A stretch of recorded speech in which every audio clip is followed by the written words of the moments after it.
Mhm. All right. All right. Welcome everyone to another episode of Just Bullin'. Joining me as always is my amazing co-host, Wonder. What up? What up? How have you been today? How's your day? Pretty good, pretty good. We experienced a little bit of turbulent weather in our neck of the woods. If you've been listening Yeah. to the Yes, news, sir. any Yes, and sir. We have Hurricane Milton is scheduled to touch down in our vicinity Wednesday and Thursday. So yeah, people are preparing. They already canceled schools Wednesday through Friday. You will have off Thursday, you said. mm, So, man, yeah, we dealing with that, you know. living Um, down here for as long as I have now. Um, the first thing I listen to is the Waffle House closing. did the If the Waffle House Waffle House, close? if the Waffle House ain't closing, then I ain't got nothing to worry about. The Waffle House closed.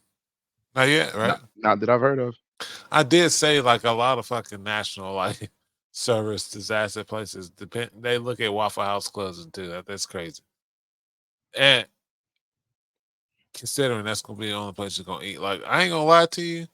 Like I'm doing my part, well, part for the house, grocery shopping, make sure we get full tank of gas in case, Right? road trip for whatever. But why we need a road trip? Because we stand put Yeah. for the most part. And also, I got a shit ton of fucking rice. I'm gonna figure out a shit ton of rice recipes. Oh, absolutely. God, man, pounds and pounds and pounds of rice. Then if I get tired of white rice, I got yellow rice. I'm telling you, We'll, you better grab some of that basmati from and look, Costco. I Get need, that. look, I need to get. You know what? That's what I need to fucking do. I need to get me a damn fucking uh a membership to one of those big chains. Costco is the one y'all go to. Costco and Sam's. It's Costco and Sam's. Yep. I need to get with fucking trying to remember username. What's my Rozzy? Cool dude. I don't want to say his name with the younger crew. Um, Oh, word. he works at Sam's, and so he said he might be able to hook us up with a membership. So Oh, either okay. Yeah, or, we talked to him last time. Last time he was over. Okay, yeah, yeah, word. yeah, yeah. I remember Remember, now. yeah, yeah. So gonna I'm probably gonna do that because man, it's time to buy a boat. I'm trying to fill that freezer, you know, Word. I and hear you. push come to shove, make a bunch of Remind me. meals and Remind me of this conversation. After we finish recording, I got something to tell you about it. I'm writing the note down. say less. That said, this episode it been spooky season. Um, we're going to do our best to cover uh monsters for spooky. Well, right now, we have been in a vampire kick. We've been watching a show called The Strain. We'll get in Mhm. that to a little bit more detail until later on what we talk about. But The Strain is a show about vampires, and we'll talk about that. Um, but this show is basically going to be about our review of the monster that is, vampires as a whole. What, our thoughts on how we feel about them, our thoughts of them in popular media, and how we deal with them, and just threat level. We'll do threat level 1 to 10 at the end. Okay, Word. just remind me Word. of that because I forget shit. Threat All right. level. Okay. That said, we're going to start with our so we're gonna do two. We're gonna do it, and Wanda, let me know. Yeah, and please feel free to help me deviate if we need to. We're gonna start with our review of two different mediums, recent mediums. Oh, okay. The movie, Salem's Lot. We watched that the other day, Mm. and then also our review of the first two seasons of The Strain, and also how vampires are not construed, but portrayed in The Strain because it's completely different Yes. than the normal thing. And then we're going to assess our threat level towards, and our threat level and thoughts towards us. How's that sound? Yeah. Sounds good. I like that. All right. Starting with our review of the movie Salem's Lot. It is a remake, 2024 remake of the night. Shit, I should have fucking no, I want to say 1975. Say 1975 or 19 what's the word I'm looking for? I want to say that was an '80s film, but I could be wrong. No, no, it's 1979. So 79. right on the Woo! right on the cusp. All right. So 1979 made for TV miniseries Salem's Lot. Compare and then that's it's based on a Stephen King's novel of the same. Movie came out 2024, came out a couple of days ago. Me and Wonder watched. Um, I'm gonna start with my rating on the movie. Let's do. We'll save ratings for the end. We're still working out a structure, so you guys bear with us. So all in all, story of Salem's Lot, I honestly thought was super solid. Yeah, I'm gonna give as us I'm gonna give a quick recap and want to please interject if I miss any spots. Salem's Lot covers a writer who mhm, comes back to his hometown from where he's estranged. When his parents died when he was young, he got adopted, moved out of the city. He came back. He's a writer now, horror, thriller, yada yada yada. He come back to the town. As he comes back to the town, a ancient vampire is moved into the town via his what are they called? Companions? No, they're not called companions. They're called familiars. familiars. Via one of his familiars, stalker, Straker. Straker. His familiar Straker moves him into Salem's Lot. And then people start disappearing. People start turning to vampires. People start doing whatever. The heroes prevail. The heroes we will talk about a little bit later being the main character, Ben. And Hmm. what was that cool fucking kid's name? That was Uh, Mark Petrie.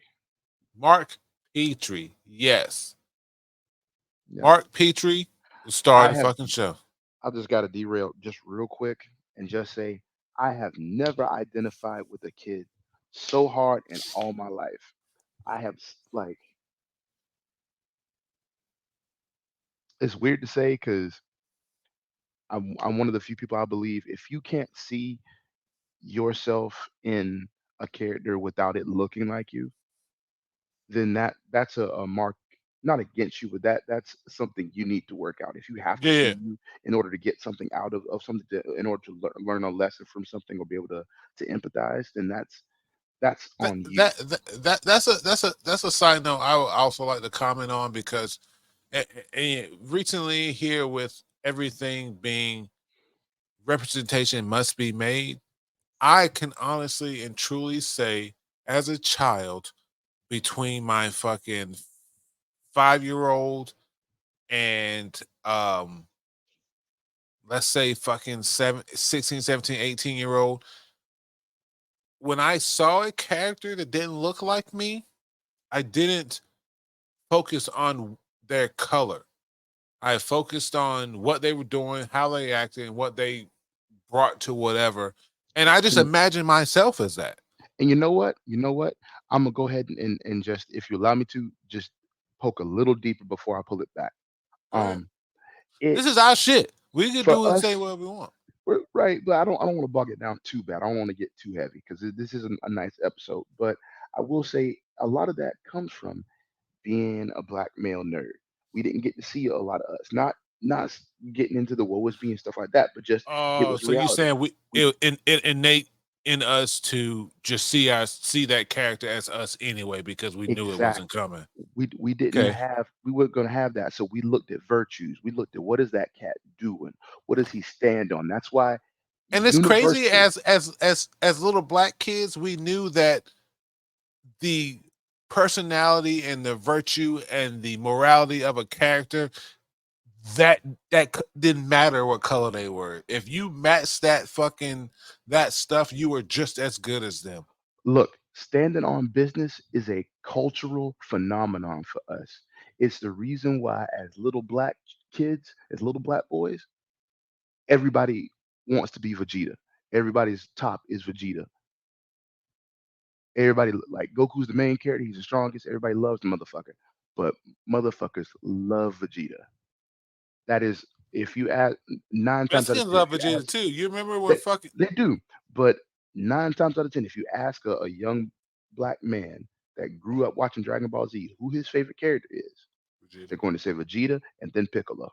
One of my boys, mine in my chat, Vegeta kick ass, at Twitch, Yep. cool fucking dude. His favorite character is Vegeta. Yeah, And man. the craziest thing is, look, we're gonna have to plan this too because he's cool as shit, man. Like, so I found out. So I have to meet and drop my son off. We have a meetup point. Yeah, How about this guy that I randomly met on the internet, just chilling and whatever? I've known for months now, just chilling, whatever. He lives 5 minutes from the drop off point where I drop Taylor off. that's I that's get there crazy. fucking hour whatever ahead of time. I get there fucking whatever. So, but yeah, man, it's cool, dude. We'll talk offline because, like I said, I think, to be perfectly honest, I've been planning to ask you because, to be perfectly honest, man, and don't take this the wrong way. I know you ain't got shit going on because when you ain't got shit going on, you and I hanging out. so, Exactly. so like, I'm like, man, like one of these days, like you can come with and whatever, because fucking Taylor's at that age. My oldest is at the age now that like he keeps with himself. He's whatever. So like 15 minutes into the 2.5 hour trip, he's on his phone and Oh yeah, his yeah, yeah. whatever. So like, yeah, man, we No, come and yeah. chill and do whatever. Plus, there's restaurants all along the.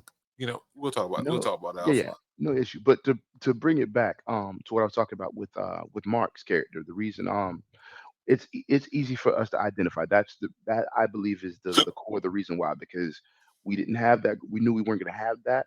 Even if maybe we could see it in the future, it could be possible one day. We weren't going to have it in the moment, and so it never became a thing for us.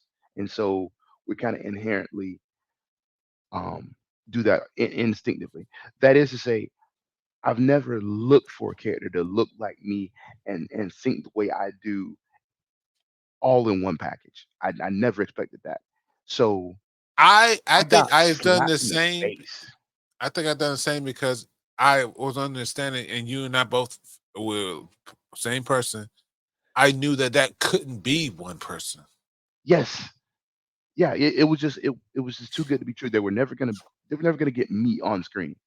But watching that movie, even as hamstring as the writing was at times by just the pacing of it, um, and just a general like lack of detail in some areas, um, the movie was coherent enough to stick together and move itself along. And inside of that, the character itself did phenomenal. I agree. It is not, like I said, it's not the best written character, but it did its job. And for the first time, I like in a long time, I do feel seen because I identify with that kid so heavily. Like, Just to fill you guys in, long story short about Salem's Lot, these vampires move in, they start taking over the town. Funny thing is, and we're gonna talk about this when we come to the strain. Funny thing is, when someone of somewhat knowledge came to other people and said, "I think there's fucking vampires," skeptical, they believed them. Went on yep, about they did, and then we also have our boy Mark, who the minute fucking his former friend showed up fucking floating outside his window, and he wasted no time. he wasted no time doing research. Fuck sleeping, fuck doing whatever. He stopped what he was fucking doing. As a He matter pulled of out fact, he put the cross to his ass immediately. immediately. He saw the bitch glow. The He's like, nope, I the know what to do. the first thing he did, he noticed something different in his room, aka that cross fucking shining, because in that movie, in the presence of the vampires, crosses shined. It Well, burned. Yeah, glowed. They burned. So he grabbed the cross, he burned them, and immediately got his research. He pulled out all his comic books.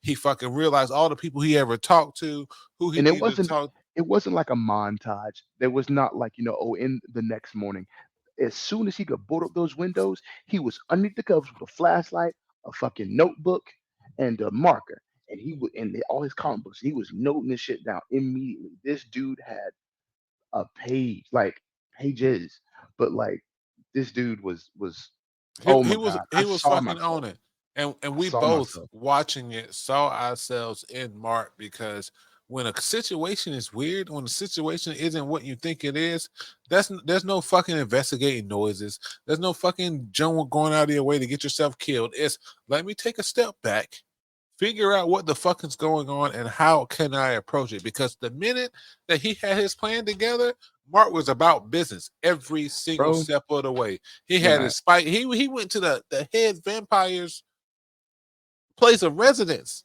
oh yeah, with no plan. He didn't talk to no, no, nobody before no, that. no, he had a plan. They just didn't know it. Mhm. He had a whole ass plan.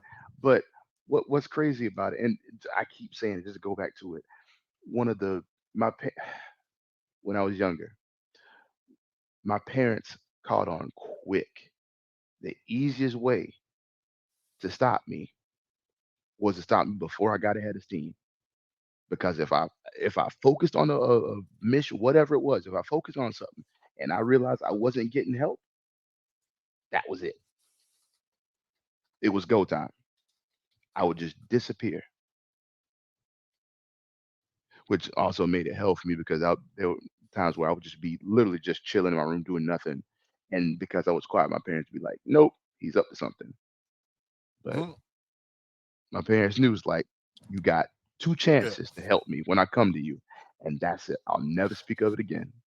We man, I firmly believe that if my child would ever come to me with some, hey dad, I saw some weird fucking shit. Vampires, please don't go check the door.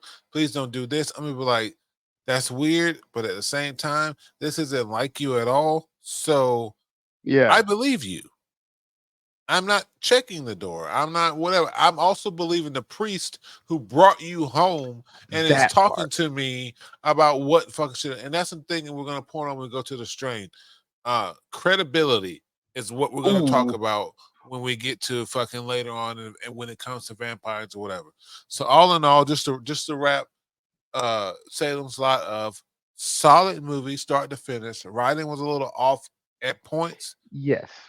but with a deliverance of how vampires are, how vampires act, what they do. Solid fucking story. I I want honestly believe. I want to shine a spotlight on their style. Um, I don't know whether this is a holdover from the Stephen King's It. Um, if this like is a revival of Stephen King properties that they're just not talking about, or I'm just not privy to. But stylistically, this movie was nuts because it lulls you into. I didn't say anything about it when we were watching it because it just slapped me in the face like much like the Mark thing. But the movie vacillates between these cheesy like almost absurd setups like horror movie setups and shit. Like, you know that thing's behind the corner. You know they're waiting for you. Why are you trying to flick the lights off? The house is abandoned. As soon as you know it's out. You know, like those sorts of things. But then it Oh, does. yeah. But then it does wild shit like when old boy's girl when he went to save the girl, the Emily or whatever her name was. When he went to go talk to her Take it to mom, the get her courts. stuff. Yeah, yeah. When and his mom Church. was like, or yeah, his mom her mom was like, yeah, Barlow hired me or whatever. Did you not notice they were like the vampire came out of the shadows, like was already sucking the bitch's neck. Like there was a moment where it's like you didn't know what was you thought everything was copacetic and everything, and then he looks Oh back and the yeah, vampire is yes. in her neck already. That kind of reveal is straight up from a Wan movie, bro. There's a certain point in the movie where the special effects start to get wicked and it plays with you. I didn't look to see who directed, but whoever directed this knew what they were doing because it starts off upfront and cheesy, but it creeps in those modern horror movie creep tropes, not the horror tropes, not the like the obvious jump scares, but the creep tropes. One of my It, favorite tropes of James Wan's is the reveal. Um, for those listening, go with me for a minute. Just in your mind, imagine um, there's a character, a little girl or whatever, in the middle of the room, dark room. The camera pans from left to right, and it pans the whole room looking dead at her as it pans. It skips over her in the middle of the room, and as it skips over her, you see the demon just in the background, not saying a word, not doing a thing, just existing. What movie? Um, the Annabelle Origins did this. There's a scene. You want to Um, know?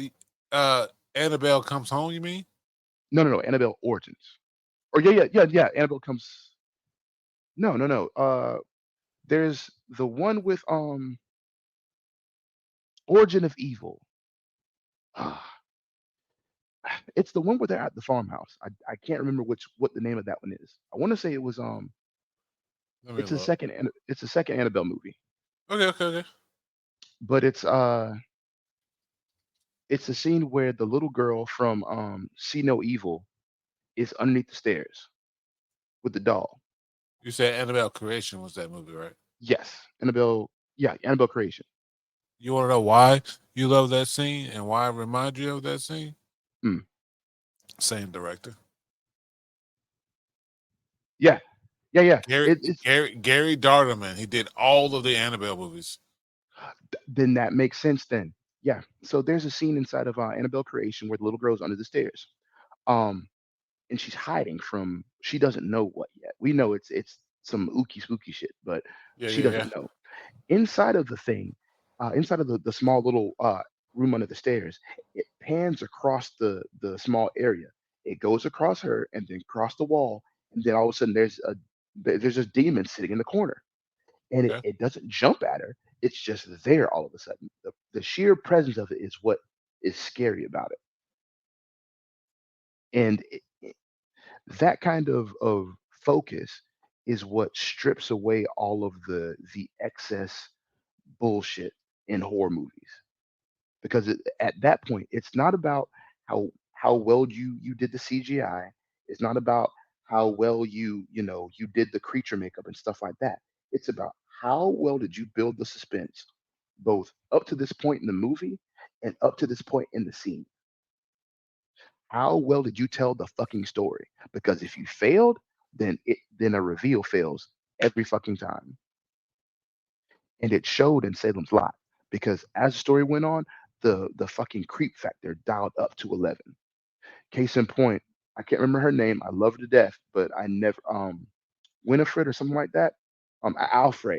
Alfred Woodard. Sorry, I did remember her Yeah, name. yeah. Doctor Um, Cody. Doctor Cody. yeah, The doctor. yes, I love that actress to death. When she got attacked by the vampire the second time, or no, the first time in Yeah, the the first time office, in the morgue, that the kid's mother. that scene when she's in the sheet, fight me. That was one of the best vampire attack scenes I have ever seen in my life. Because in that scene, it combines like four or five of the best horror movie tropes ever. Like visual, Dude, the face, okay. the face coming out of the screen, the conjuring, the when the first conjuring when the wife is they cover her with the sheet and she starts they start trying to exorcise her and she comes out of the sheet looking possessed like that whole thing that's a whole like that's been a thing since at least the 90s. I can't remember the name of it, but there's a movie where the faces come out of like the beds and shit. um but yeah, that scene melds like five or six different famous horror like visual horror movie tropes and runs with it. It's crazy. But yeah, all that to say, great direction. I love it, and I think I'm seeing a pattern here with the Stephen King universe, which I would love to see what they would do with Rose Red in the modern. Ooh. I think remakes with IPs that didn't have the visual effects to portray it correctly are great. Yes. I so before I move on to that, just to tell you about fucking old dude, Mr. Gary Dauberman. He did all the Annabelles, all Okay. the all the nuns, the It movie, the It Word. remakes, Okay. Salem's Lot, and guess what he's going to be? It's TBD, but guess what? He was the primary writer on Mm. the Until Dawn movie. You are shitting. Okay. No Wow. fucking no. He is the he. Yes, That credited. Yeah, dude. that's crazy. We Also, got. We should play just through for that game because fucking it's a yeah, co-op game. It's a co-op game. It's on PlayStation 2 and fucking PlayStation 4 play whatever. It's a co-op game. yeah, I've played it before. Fuck yeah, man. I actually got the Corey on PC. I wonder if you could, because you know Okay. how some Hmm. games that you don't need a full client to play. Yep.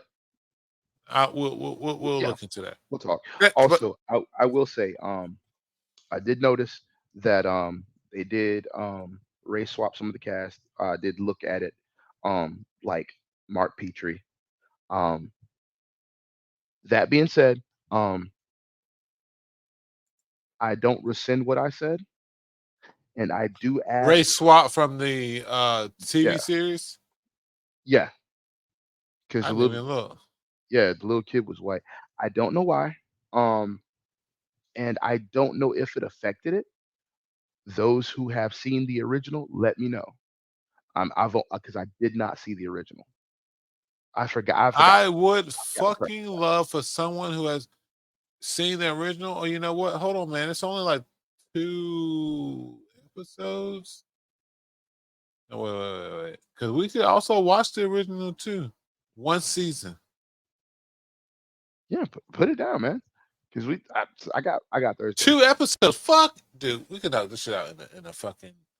Yeah, Yeah. We can watch this and we'll watch this and we'll do a recap at the end of spooky season regarding the Salem Lot TV. You know, we probably could knock this out. But hell that yeah. said, all in all, Salem's Very good Lot, movie. very good movie If for a bit rushed, portraying vamp.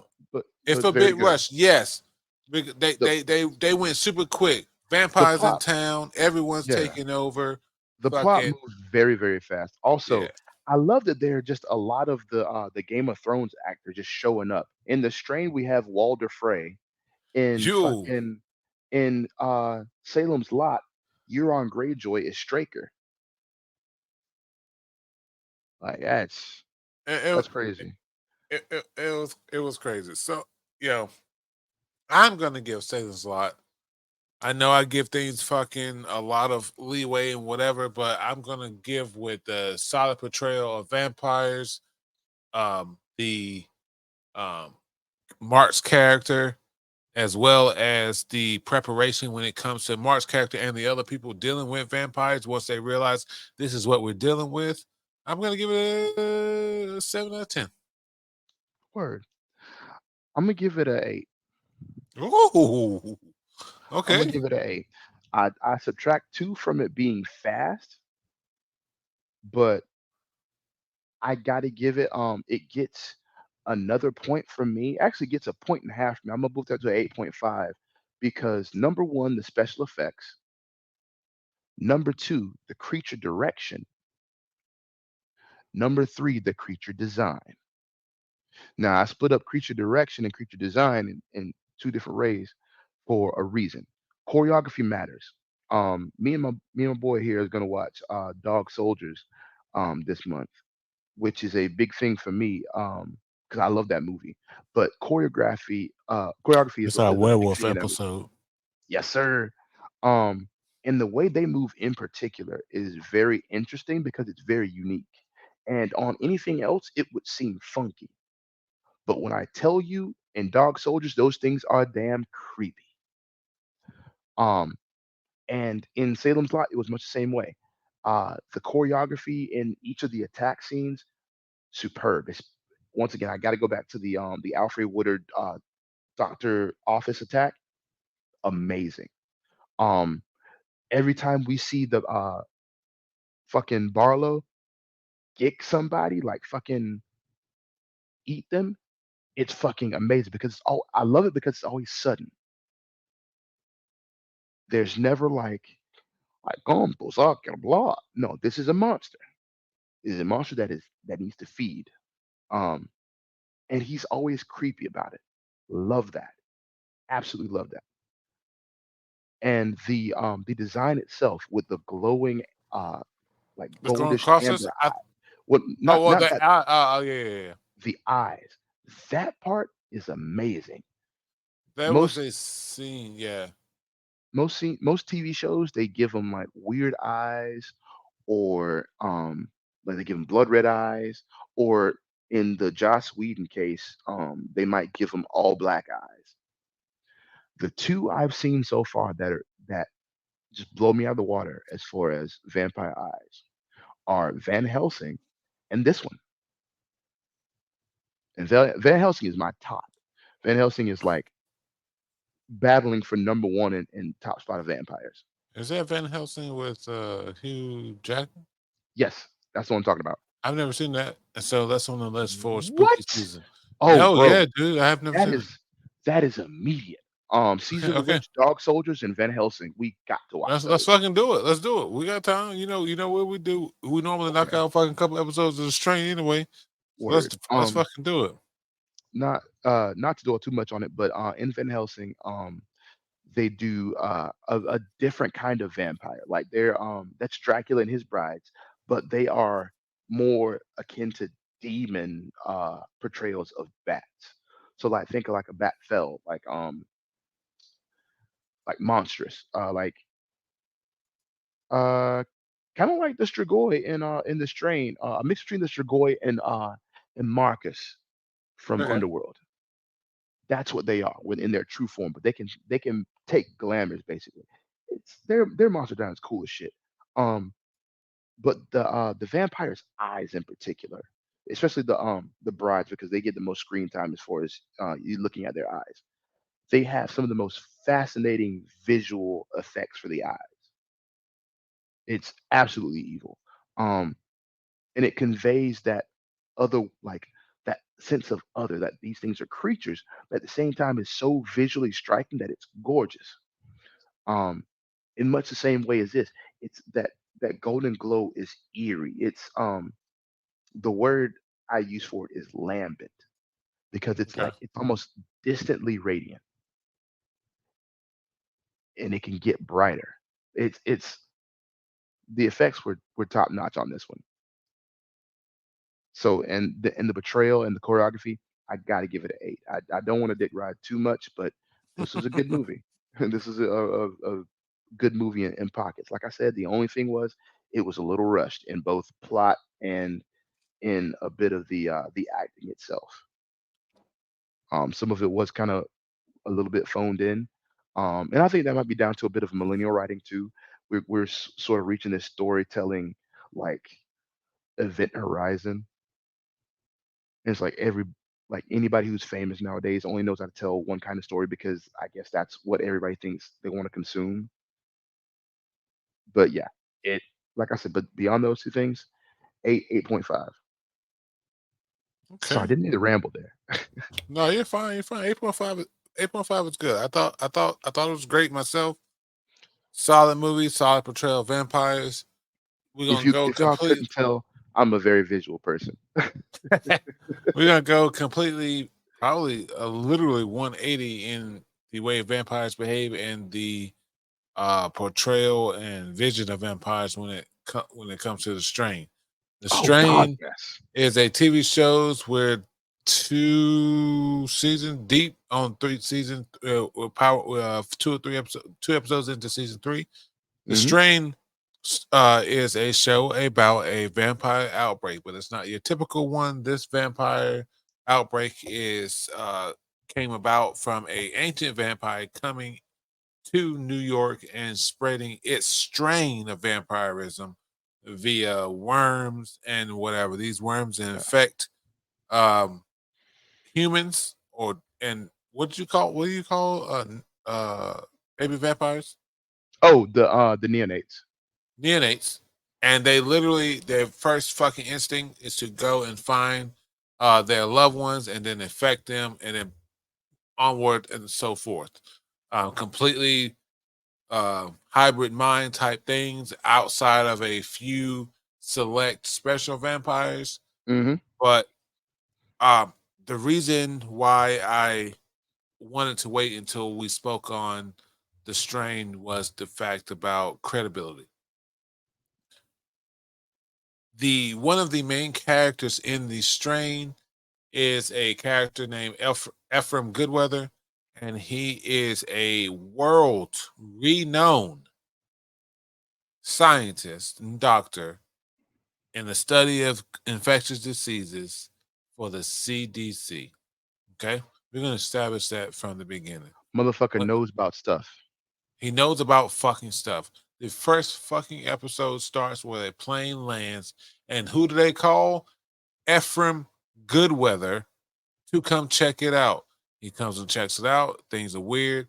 Bodies start disappearing. This, that, and the other. He goes to his superior and says, "Hey, look, man, this shit's fucking crazy, man." He gets betrayed. And this is probably one of my biggest, and I wrote this down. This is probably one of my biggest fucking things that bothered me about the strain was the simple fucking fact that he's going through a divorce. Okay, shit happens. Yep. We don't know the whole details of their in and outs of their marriage and their relationship, but we've already established that he works for the CDC. He's world renowned because he is smart when it comes to things affecting people and killing and destroying lives. He comes to his estranged ex-wife's home, and even Wonder said he was like, sometimes you need to shake people and tell them. He grabbed this woman and shook her and said, "Listen to me. You need to take what's that fucking kid's name? I fucking hate him so Zach. much. Fucking, you need to take Zach. I like season one Zach. I hate season Uh-huh. 2 and 3 Zach. Season one Zach and leave and go to Vermont. Yep, You need he to did. leave. This is serious. This is fucking super serious." Mind She you, told, mind you, he is a doctor. He mind you, specializes in this. doctor in infectious diseases, and she rebuffs him. Her current living boyfriend calls the FBI on him because they're looking for him because he's trying to spread the truth, and higher ups in every branch of whatever are loyal to the vampires for whatever the fuck reason. Because Or why they're would just you? out for their self-interest and try not to spread Yeah, panic yeah, yeah. because rich people in New York. That part So is totally real, by the way. yeah, they after Ephraim. They grab and so FBI calls on him. He tells them the truth. Hey, there's fucking bodies. There's fucking this going on. These people, blah blah blah. No one fucking believes him. And everyone he told needs to be fucking changed turns. Hmm. And and when it comes to credibility, my biggest thing, whether it's vampires, werewolves, fucking mummies, ghosts, whatever we're talking about, if someone that I've known enough to trust when any other area, most areas, says, "Hey, look, Saint, like fucking, oh, my roommate doing this, or these fucking people around my thing acting weird doing this," why wouldn't I believe them? Bro, When a person's never come to me with anything crazy ever, when it's not in their character, when it's not fucking whatever, and damn sure if they're not accredited and have a doctorate in the shit, come to me and say, "Hey, look, XYZ is happening." Why wouldn't you believe them?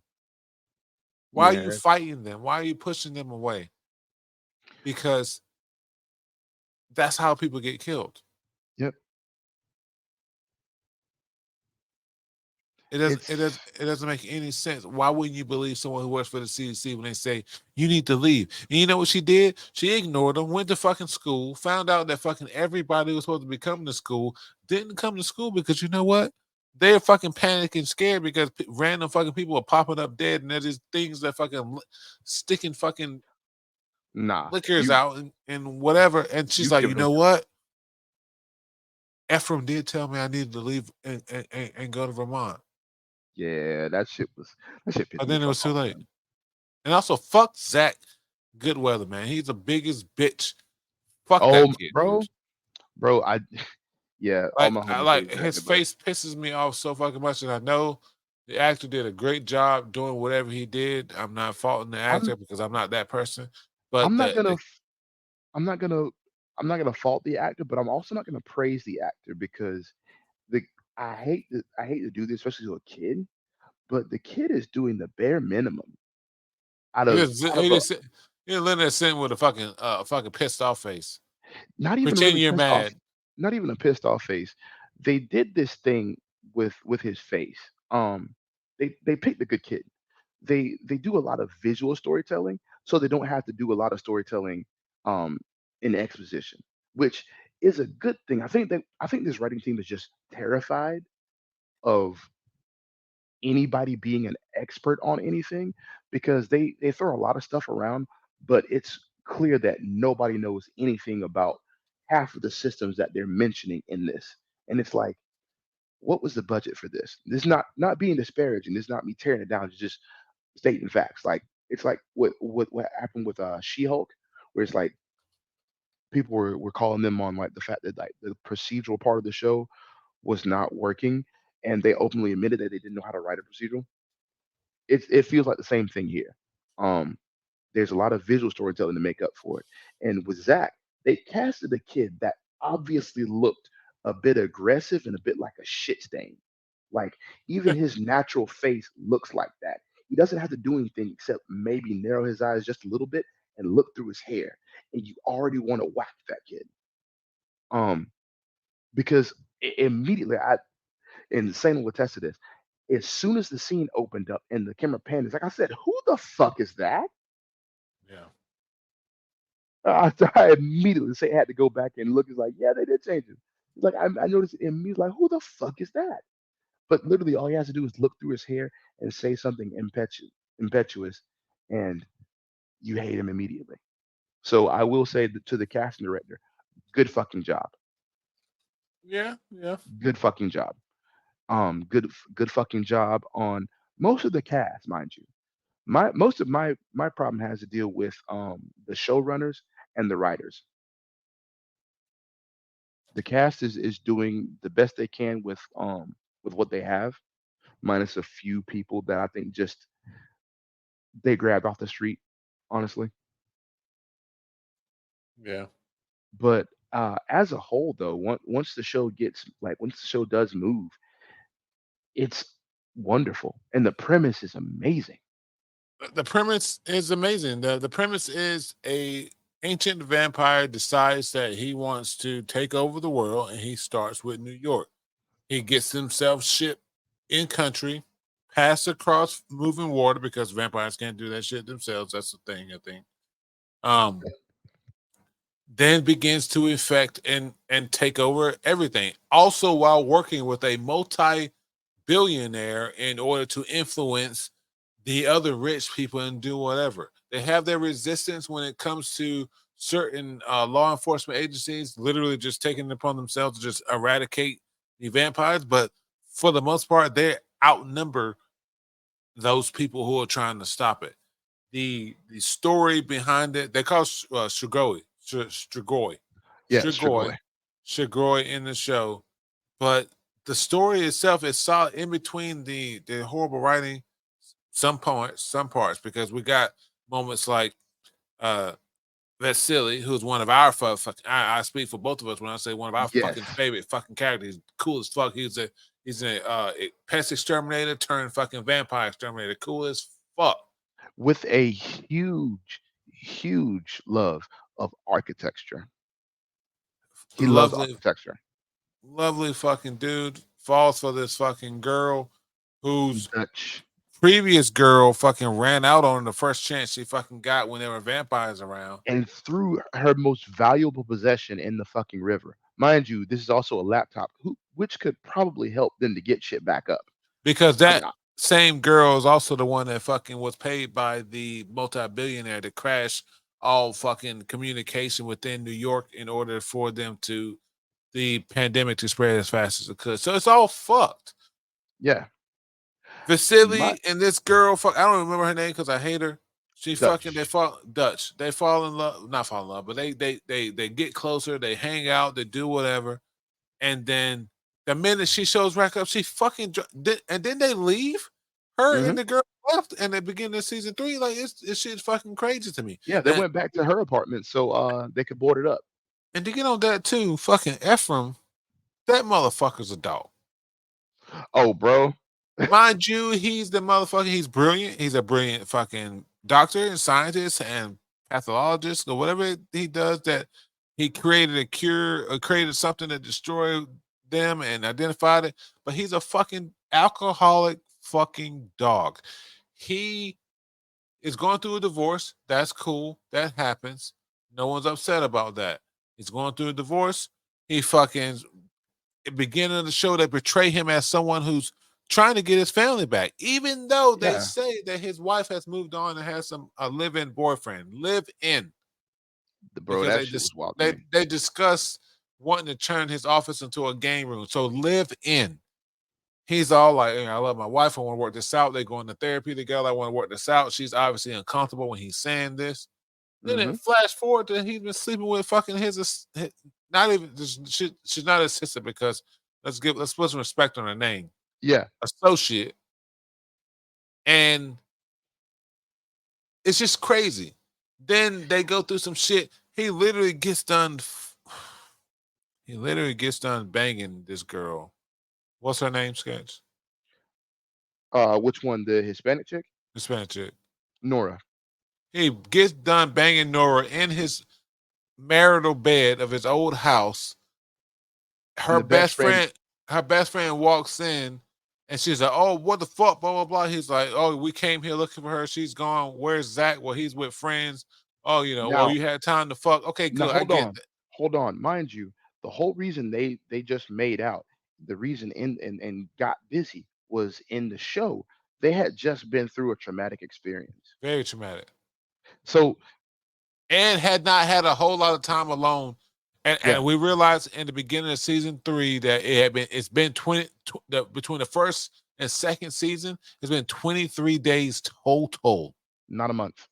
Not a month, 23 days. So they've gone through a lot, death after death. Her mother died, his wife died. It's the first time they got real alone time when they're not surrounded by everybody else. So I can understand why they're having sex. And I'm not bothered by that. My problem is the best friend walks in, that happens. Okay, there's a How? Yeah, that was a weird weird setup. coincidence, because Yes, of all days, her to come by looking for people, and crazy. her in particular, the Her of friend all that does people, not yeah. like him. Yeah, Crazy, but you push past it. But the thing that bothers me is he's talking to her. She's like, "Oh, you do this, blah blah." And Ephraim says, "I love my wife," in front of the girl that he just got done banging. I love my yeah, wife. Then he figures out a way to destroy the yep, Strigoi, uh-huh. and I've been drinking and smoking, just Strigoi, and he um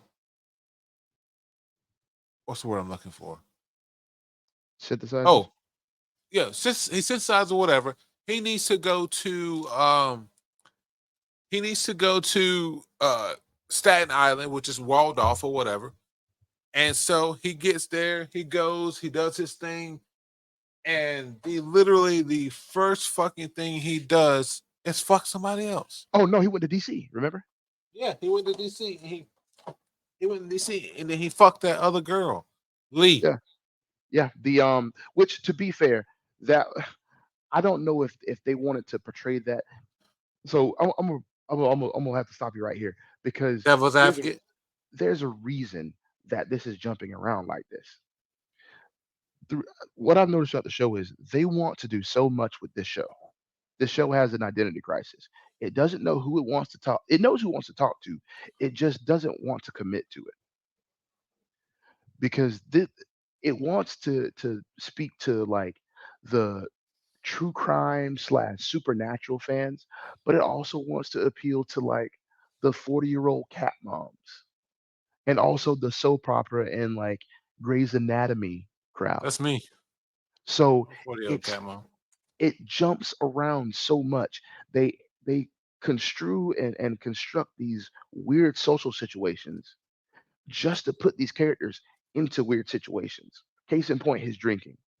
Um, Yo, I yo, he I was. have a problem with it in particular because I quit drinking a year and a half ago, and it has been a journey to completely stop. Because for a while there, I was telling myself and Saint it was okay if I had one or two social beers.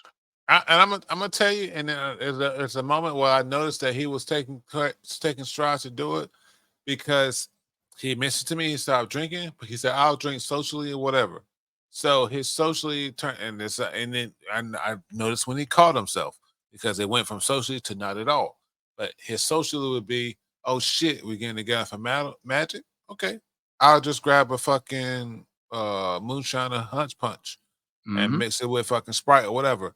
While it's social, he getting tore up off of just whatever. Oh, And I know absolutely. that because I do the fucking same thing. I'll be like, you know, I'm drinking. I'm cool. I'm cool on drinking. Well, I'm not gonna drink for a little bit or whatever, and I'll be good for a week, two. But that first time I do, overboard. Yeah. So it's like I know this struggle. I know it hard. Going through my mental health journey, trying to fix myself. Like on top of that, I know how it is. I can only imagine how it would be even more complicated inside of a psycho supernatural pandemic, Oof. like some kind of like a weird mix of like biological and supernatural craziness. We'll talk more about that later. But Yeah. in so much as that, the way they portray him drinking is the most simultaneously ham-fisted and yet pussy-footed way, because all he does is like throw one back every, every now and then. Whenever they really want to show him going through something, he'll like. And what's crazy is I have never seen somebody. Not even. n- You know what? I'm gonna stop you right there. I started to pay attention. It's not even every time. It's not when they want to portray something. It's anytime he's in a shot, he is drinking. Yeah, but it's only when it's like a super hard subject comes up, and it's like y'all are so in a perfect world. If this were written like he was obviously resisting the urge to drink, he would show it. He would say they would show the struggle. They would show him looking at the bottle and then turning away, leaving the room. Perfect example. The most stereotypical shot for that, for the whole like resisting the alcohol, is to show a character doing something, and that at the end of the scene, them looking around and glancing at the table, and then there's a close-up shot where the camera is closest to the table and the bottle, and the character is across the room. They look at it, they, hem and haw, they sigh, and then they leave the room. And the camera is fixed where the table is, and the table and the bottle is. In any sitcom, in any drama show, that's usually how it goes. Replace the bottle with pills or whatever vice, and you've got your fucking shot. They never do anything like that for F, He's just drinking the whole fucking time. but it's always neat. He is not sloppy. He is never You like said that. You said that he, you said he's a fucking he's an alka capable fucking drunk. holic. But because listen, he snuck on his plane. He got fake ID, fake credentials, snuck on the fucking train, and on that train, when he as he was sitting down, he had three fucking beers. And I'm gonna be real with you. If I'm trying to get hammered, I'm not going after beers, bud. Yeah, that was. Especially when I We get, said that especially when too. you Like, have the kind come of funds on, that man. Ephraim, like your first class, you have the kind of funds that Ephraim has. You have like liquid cash. You're not going for beer, bud. Yeah, we both said that was fucking weird.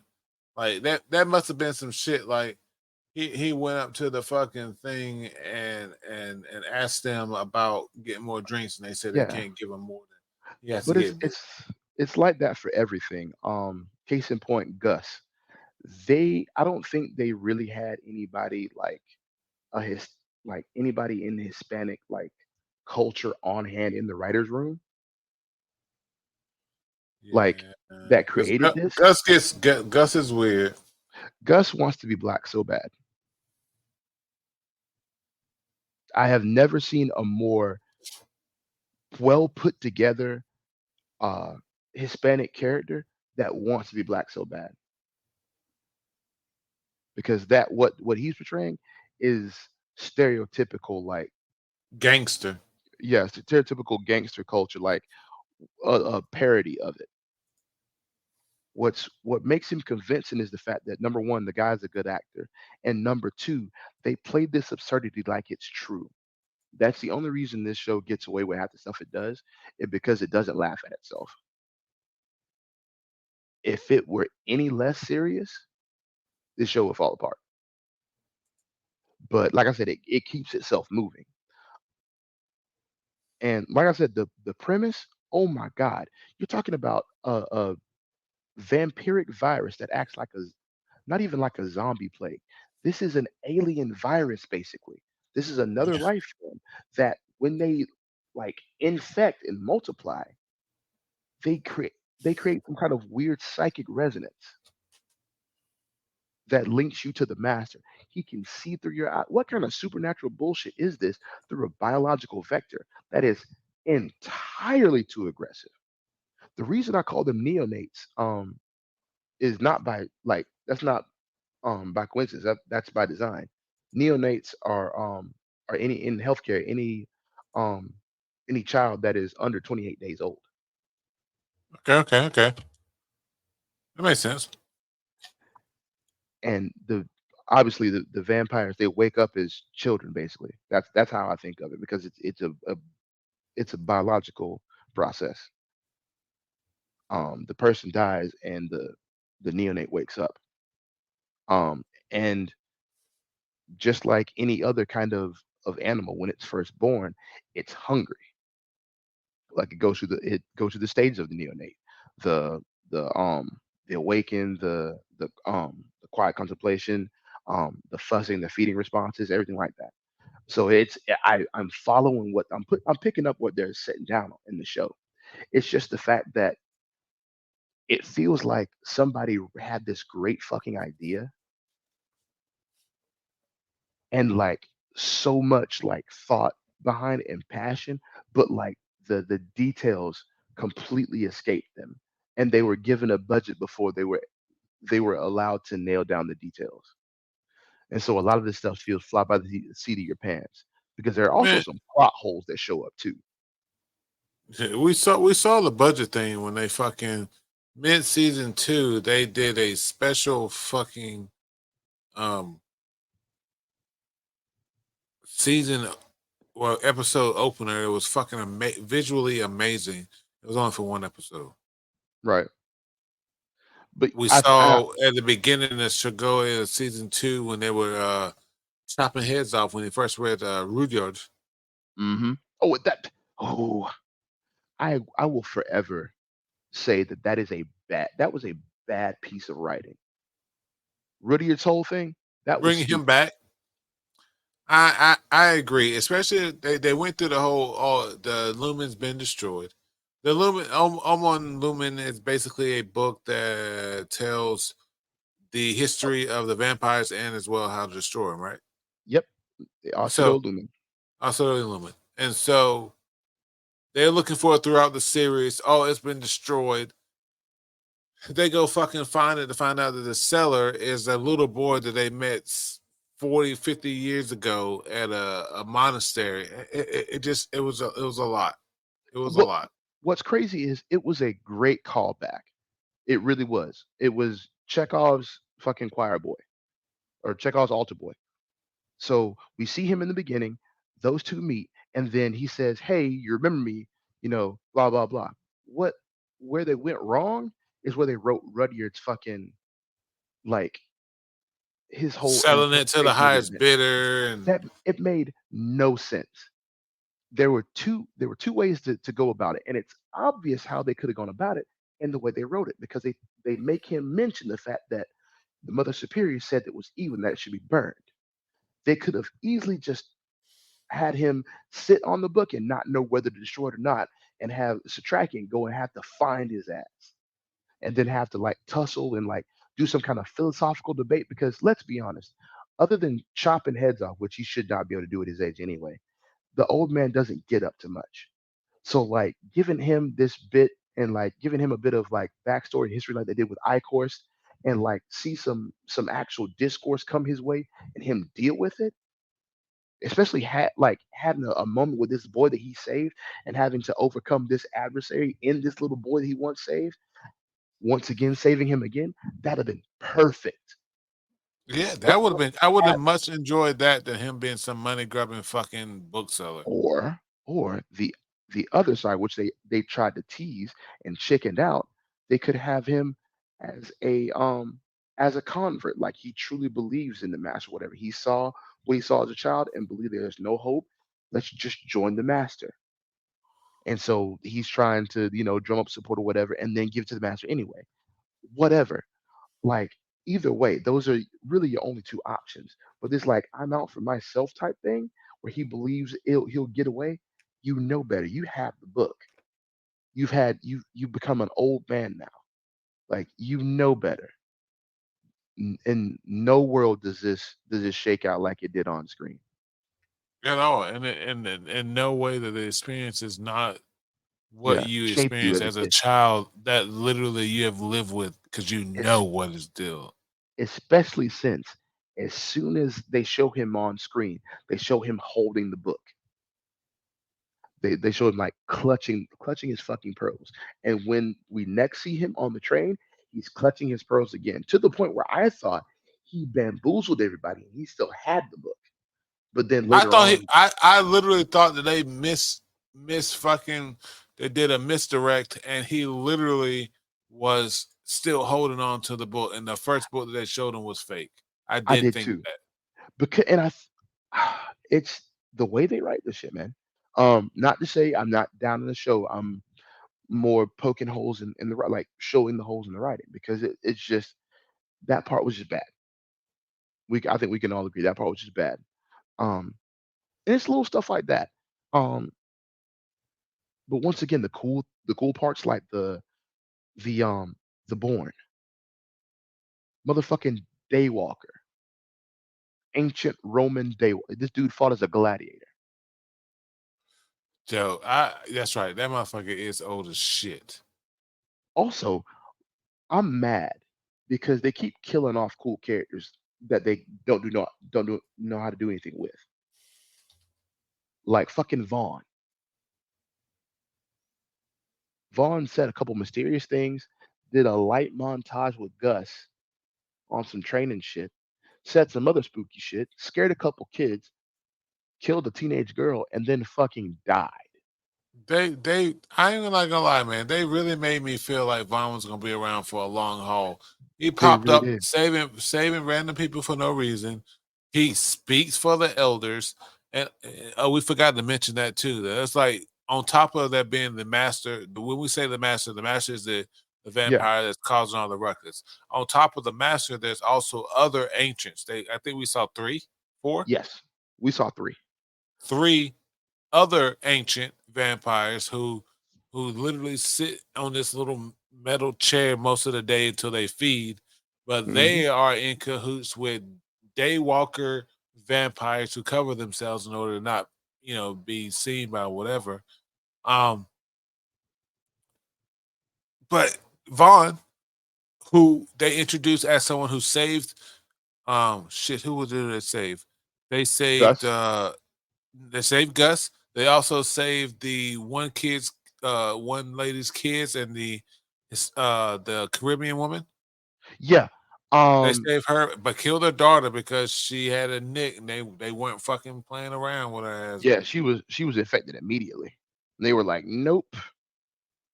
So she was infected. She was done, but they literally made us feel like it made us think that um she was going, not he, but he was going to be a long haul character main, Yeah. and he literally died the next. And you know what, the fucking guy who trained him the next day, he said, well, I trained him, but if he had done correctly, he wouldn't have died. Basically, Yeah.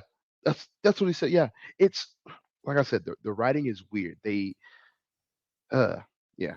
I'm not gonna get into it too bad because I don't want to down it too bad. But yeah, it is very like lackluster. that's it. We'll ignore the show as a whole and talk about in itself in vampire and their uh what's the word I'm looking for? Their not credibility. It is their threat. Let's do threat level. Okay, yeah. Oh, bro, this is easily the most threatening vampire curse I have ever seen. Oh, okay. hands So down. but what I mean is we're talking as a whole. So as a whole, vampire threat level. I will agree with you. If a vampire threat level was these type of worms that could literally get on you through passing, because for the most part, these vampires didn't have to even bite you. You just had to get No, one of these the worms that fucking were just in their saliva when they spit at you, and you're bro. done because one worm means 100 worms. Period. The worst part about it is the implications of this. The worms live in dirt. You could live like you know me. You know how I think. So putting me in the brain of a vampire for a minute. I'm seeding farmland. I'm going to the motherfucking breadbasket with these fucking worms, bro. Dude, man, and, oh yeah, that's another thing. They didn't survive outside in dirt. That's Like how the master got shipped over. pet But stores, like it is so evil. did they Anytime, show animals? Did they show any uh, animals in? no, no, no, no, No. no. Oh. Because they show in the beginning, they're very specific about that. They're attracted to human blood. Um, but what's crazy is, uh, anytime you talk about an infection, um, a threat starts to get bad really quickly. That's why, as bad as like as popular as Walking Dead is, nobody's ever worried about The Walking Dead because those are just shamblers. Um, but where you and as much as like the clickers are strong as shit, and that virus is nasty. It's nothing. None of that holds a candle to fucking Resident Evil because the fucking T virus is just terrifyingly contagious. It will get into everything. Because T-Bar was in the Raccoon City water supply, right? Yes, Yeah. and it's a living. It's like not a living, but it's because viruses aren't technically alive, but it is a virus.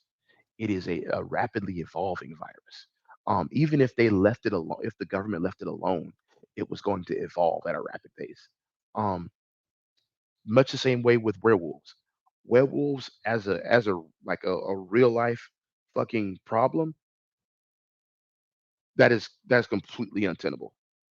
Easier to deal with than the fucking vampire worms. I'll tell you that.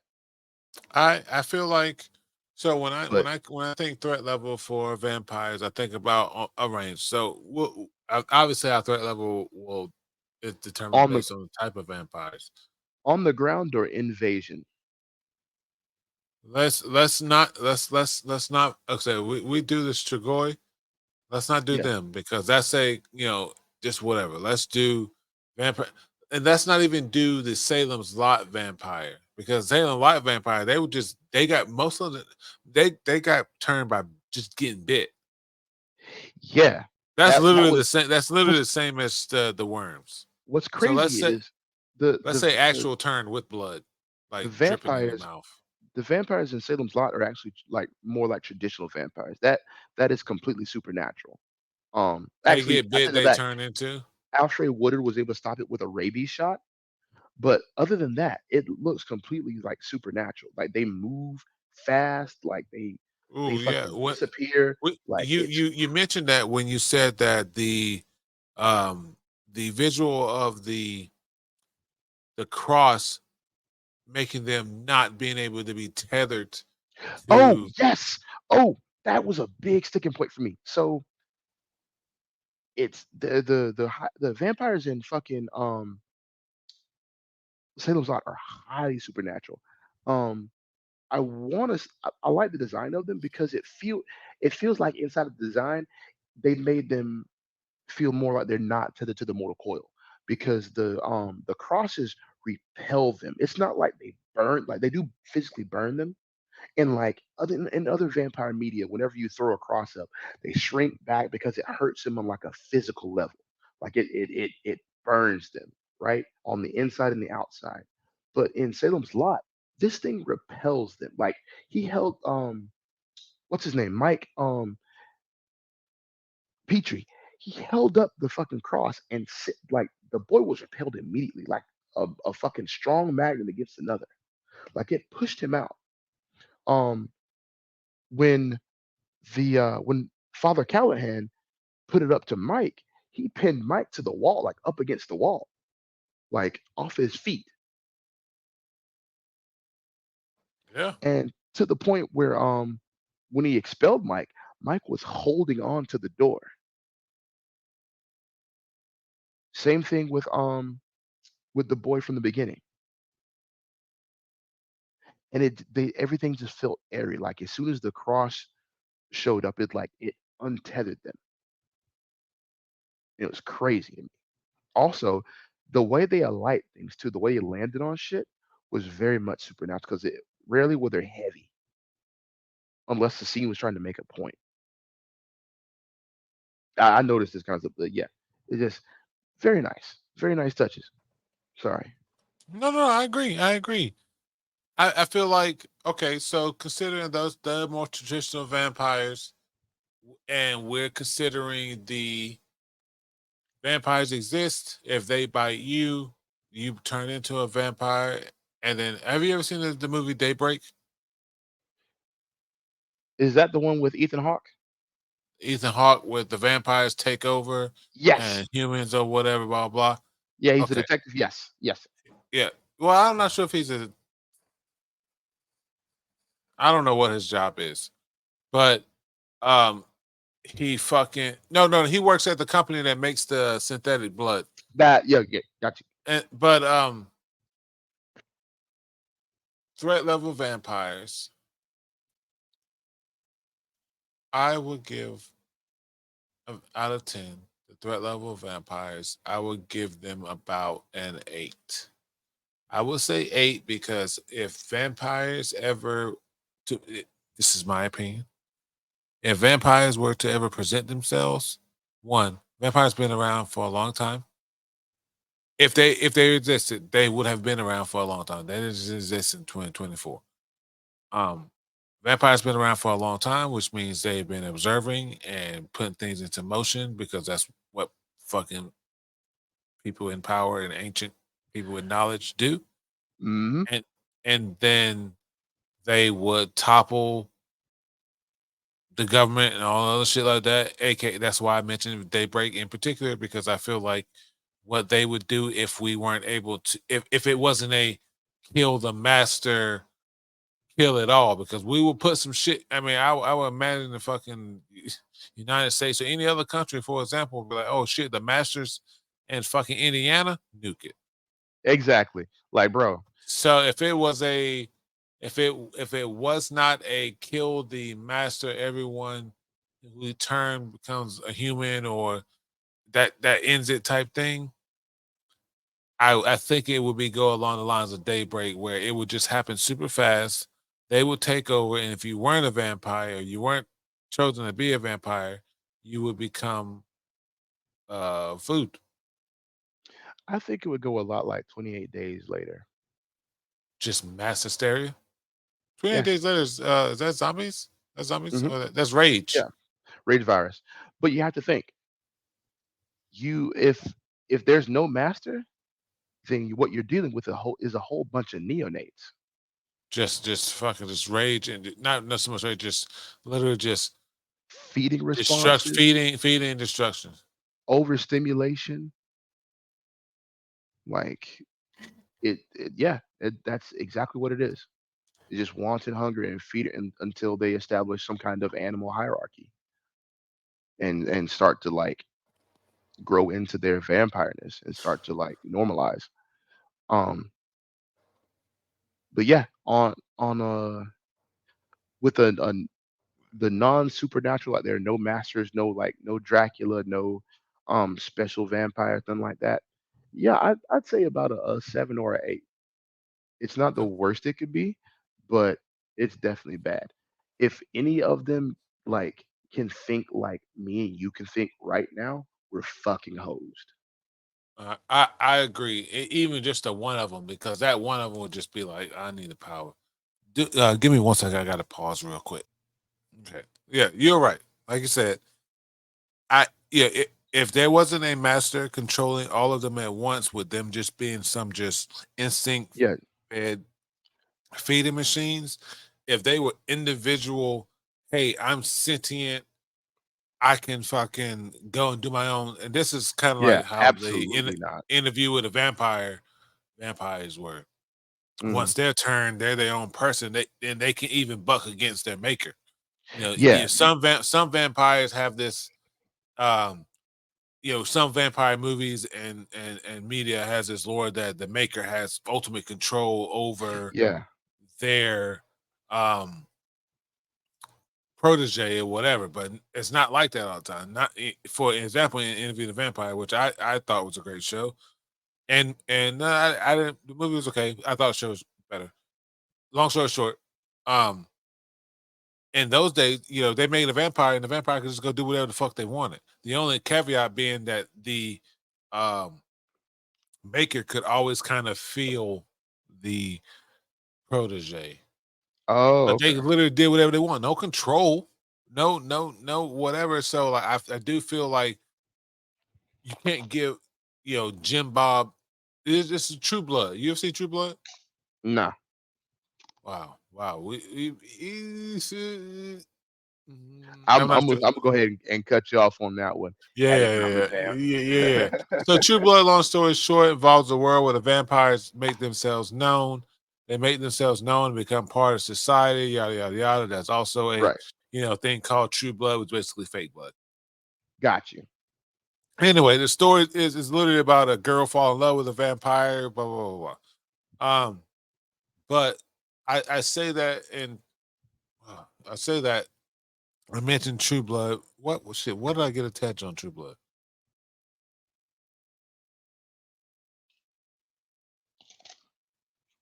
It was something about the way the vampires. I can't fucking remember. It doesn't matter. But we were on threat level, right? I could have Yes. lost my whole train of thought. Oh, long story short, threat level, just True Blood, same concept. Vampires made themselves known. They didn't take over, but they were like the same kind of concept or whatever. But it was just a adjustment period. And then who's to say that supernatural creatures can't fucking take over? Yeah. But it was more of a a kind of like that was kind of a love story or whatever. We're gonna mention True Blood again when we talk werewolves. I'll bring it up again. Um, what was your threat level for? Yeah, not just to wrap things up. What was your threat level for vampires on a scale from 1 to 10? On a scale from 1 to 10, I would say if it's rage virus vampires, like with no sentience, just like a zombie outbreak, but with And we could with just like take them out. yeah, just like neonates and shit, then yeah, it's a 7 or 8, but it's not the worst thing. We can bomb these things to hell. We can 7 or 8 is devour it. not worse. No, it's not the worst. It's bad, but it's not the worst. Okay, okay, okay, Um, like there's still hope. I okay, would say okay, there's okay. still hope up until 8, but if honestly, if one is sentient, nuke that side of the world. If there are more than 5 that are sentient, we are hosed because at that point you have a thing that can think like you, that can do more than you can. This is something I've always said. Anything the size of a dog in the real world right now, anything the size of a dog that could think like we could would easily be like our superior here, especially cat. With like with the physicality, if cats could think like us, we'd be hosed. I 100% agree. I feel like if cats had more power than they have, then we would be Yeah, totally like, fucking and fucked. I mean I don't mean like house cats. Obviously, I mean like the big cats, like anything the size of like a serval or bigger. Well, yeah. Yeah, I assume cats big enough to exert Yeah, that kind of power. Yeah, ain't nobody yeah, a cat talking to you with trying to tell you who they smarter than you. You just gonna yeah. kick the Like fucking cat. But if it's a exactly. cougar or a fucking lion standing up on his hind legs, then you're not gonna be Yeah, so inclined to be such a. Uh, exactly. I mean, hell, even a talking panther. Just think about that. Like a panther that now has an engineering degree, or God forbid, a psychology degree. mm, Think about that with its actual natural fucking abilities and shit. We know Come Panthers, on, you was talking about Khan from fucking Jungle Boy. That motherfucker had a big voice. bro, Shoot. Panthers can already sound like women screaming and children in the silence show. I've heard that in real life. What? Yes, Panthers can do what? yes. There was when I was staying with my cousins for the summer. Uh, there was an animal that escaped from, I'm guessing, like a truck enclosure. It was on the news, not too far from Tallahassee. It was back in like the 90s. Um, Animals is like escaped. One of which was a panther, and it got into the woods near where we were living, which was near I-10. Um, and we heard it out there. I heard it because me and my cousins were out playing basketball. It was dead of night, just we had the light near the goal or whatever. So we just being kids, and we hear it like so like a woman scream, and we've not been looking at TV, so we don't know. We tear ass into the house. I told my dad immediately. He goes outside.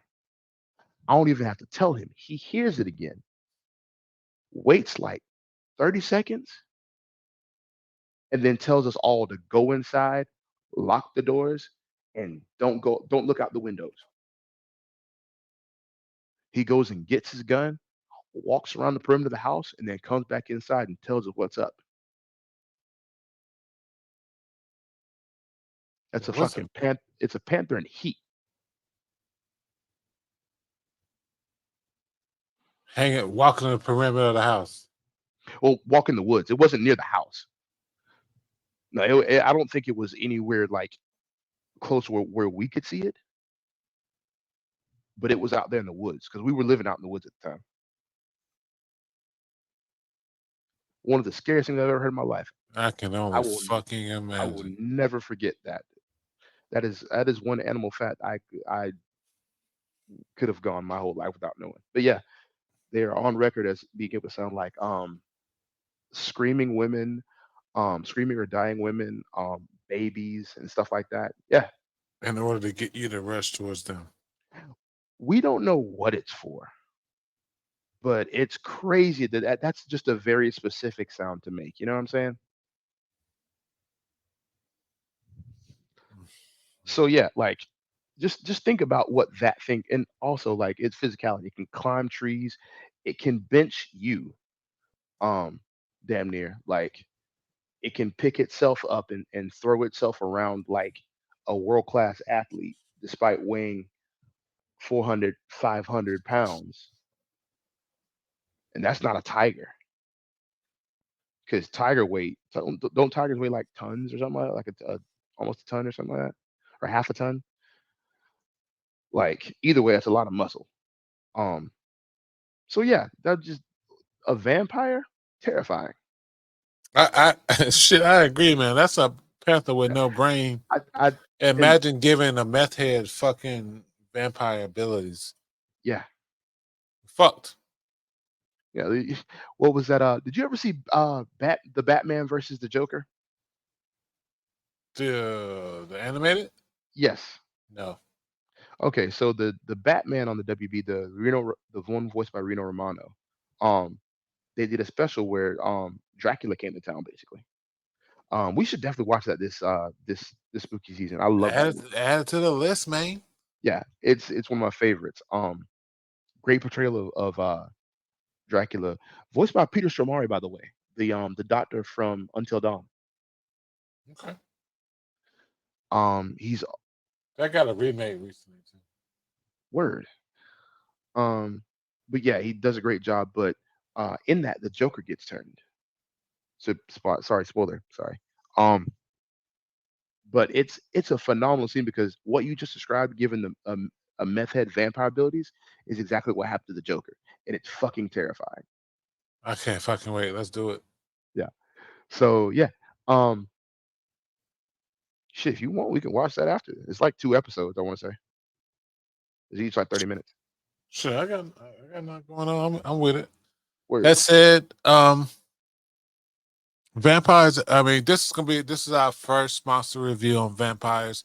As we know, vampires come in all shapes and sizes. We're talking about the ones that can be handled with a stake to the heart, decapitation, Yeah.